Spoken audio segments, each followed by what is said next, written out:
Hey, welcome back to the Lean-To Project, Sawmill Creek. What we're doing right now is we're setting our corner posts. We already set the back post, made sure that it was square with the existing structure that we're going to tie to, made sure that it was the right distance. So we're right at about 16 foot. I think we're over just a little bit.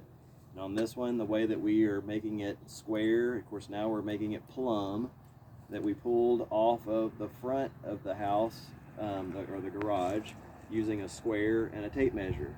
And so tape measure is nice and flat. So as the tape measure was coming across this post, we made sure that the post was square against the tape measure. That means it should be flush the whole way. If there's a gap between the post and the tape measure on either side, then you just twist it a little bit until you get it square. And then we're making sure that it's plumb. And so we were moving before we put any extra fill dirt back in the hole. We made sure that that while the post is plumb both ways, that it's still square and that it's correct on the measurement. So it's 16 foot to the outside corner. And so this post is lined up with the outside post of the garage on the front. That post is lined up with the outside post of the garage on back. Now, different people do different things when filling in a hole.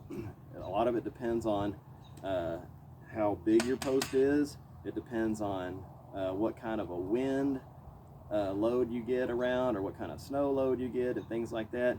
But also the kind of dirt that you have. Where we are, we've got pretty heavy clay, and we also have quite a bit of rock in the ground, so we don't have to dig down just super deep, and we can get a real nice compacted bottom and then easily compact the dirt around the post using a tamping stick. I don't know if you know what a tamping stick is. You don't have to have anything fancy.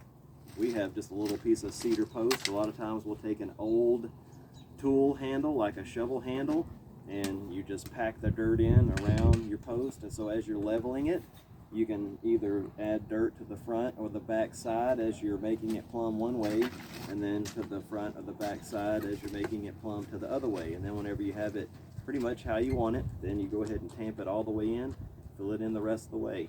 Some people believe that you need to use concrete whenever you're setting posts, and in some cases that might be the situation, but we're just doing a lean-to that's also attached to the side of our house.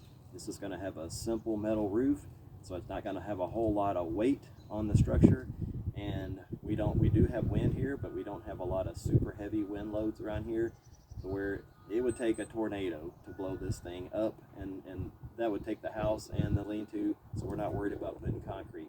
And there's a part of the video we'll put in a clip, a little video portion where we were burnishing the ends of these cedar posts, because that's how moisture gets in, and also that's bugs want to get in and start eating from the outside to the inside. And so if you char it, you sear the cellular structure somewhat of the boards, which keeps water from penetrating, and also it makes it not too tasty to critters that might want to eat on your lumber. So, and sometimes whenever you put concrete around the post, it ends up trapping moisture on the post and will actually cause it to rot prematurely.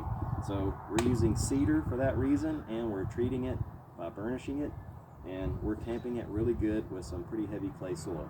So we'll show you next whenever we actually set the beams, once we get the post set.